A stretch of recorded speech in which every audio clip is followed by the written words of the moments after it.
Hello and welcome to the channel, and today is indeed a momentous occasion because it's the first time this year so far that I've really properly been able to get out onto a rail trail, and this is the Caledon Trailway, which I've been on many times. The reason I haven't been able to get out on rail trails so far this year is because up until this week they've not been safe to ride. Even last week I went and checked my local trails and they had a little thin layer of ice on, and one of my thoughts this year is I'm going to try to avoid any risky riding behaviours as much as possible, so I chose not to go out last week.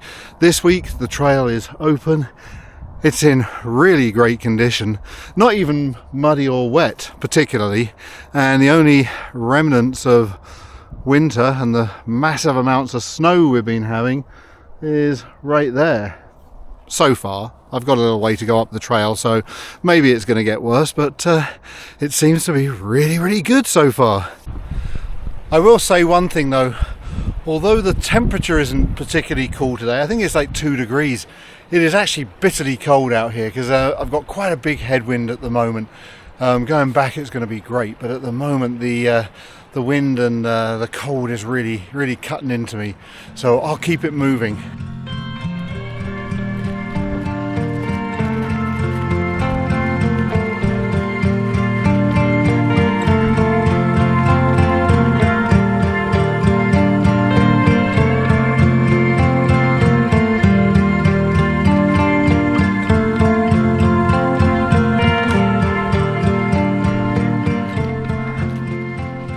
Now, my subscribers seem to be a pretty smart bunch, so I'm just wondering if anyone has any clue what this could be. There's a label at the top that says station and asset number, although it's faded, and region appealed, please do not damage, and something about drinking water.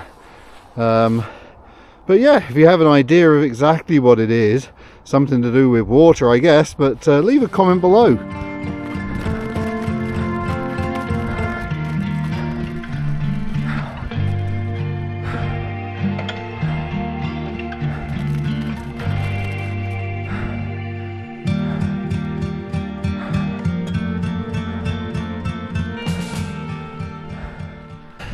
Saying I hate roads is probably a bit much.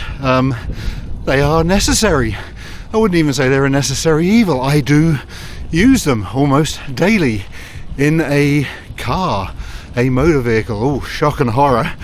But when it comes to riding my bike on roads, I do have the luxury that most times I can pick and choose the roads I ride on. So I obviously pick and choose quiet roads, country roads, roads with a decent shoulder.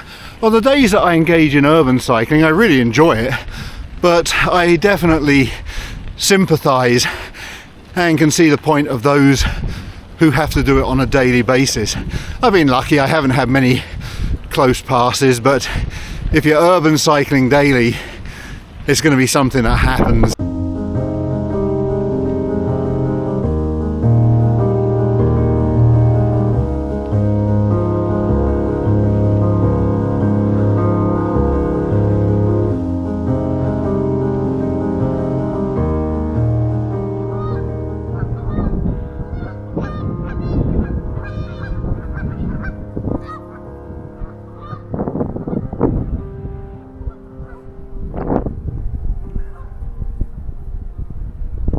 Nature's lumberjacks. Look at that. I bet it's going to land in the water as well. If that was me chopping that down, it would probably land on my head. Having said that, I probably shouldn't stand under it much longer.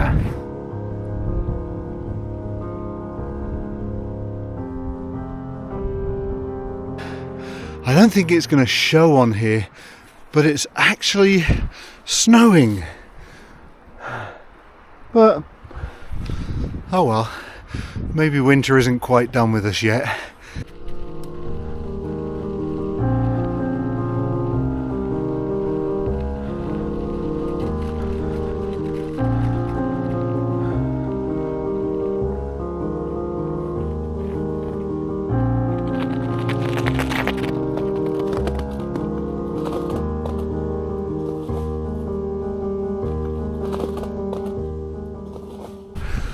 That is just about as much ice as I want to see on this ride. The ice patches that we're getting along here are pretty risky because they're pretty chopped up. It's not like smooth ice and you can just kind of like keep focused and keep your head up and keep in a straight line. It's quite chunky, so I'm not sure that I want to ride on this will all be gone by next week, but I don't know whether I want to ride on an awful lot more patches like this.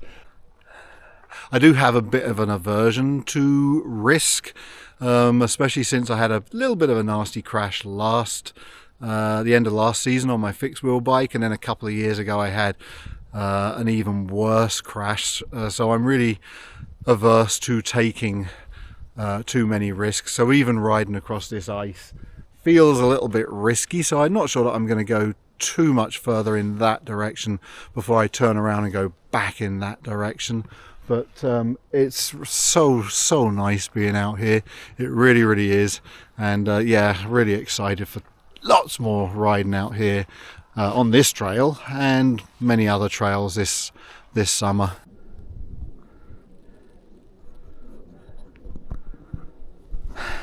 So I'm on my way back and I'm choosing to walk this bit, and as I walk it I realise just how slippery it is. It's really treacherous walking it, so I can't believe that this huge great big long stretch I rode across just about an hour ago. I think if I had got off my bike then and realised just how slippery it was, I wouldn't have done that. So I know a lot of the people who watch my videos are also keen to get out on the trails. My advice, either be prepared to walk for lots of little bits and pieces, or leave it another week, probably 2 more weeks, just to be safe, because I wouldn't want anyone to go out and have even just like a little innocuous crash on the ice and end up breaking a hip or a collarbone, or something that's going to really set you back. This is kind of interesting. The ice is suspended like a good 8 to 10 inches over the water. And now we have sun. This day cannot make its mind up.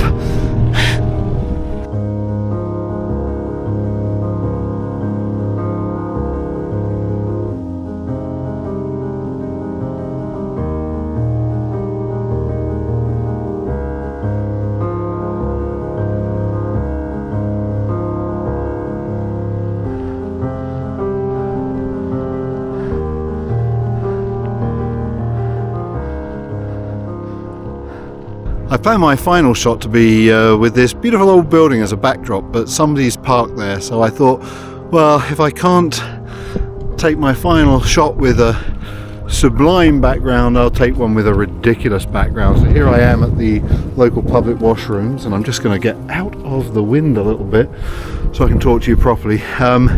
So that is trail ride, first trail ride of 2025 in the books, and it was absolutely wonderful. A little bit treacherous at times, but that added to the excitement until I realised just how treacherous, and then it added to the tension. But yeah, I'm so looking forward to doing lots more trail rides this year and bringing them all to you, and exploring a lot of new ones. I really hope you've enjoyed this video. If you have, please remember, hit the like button, subscribe to the channel, and I'll see you on the next ride.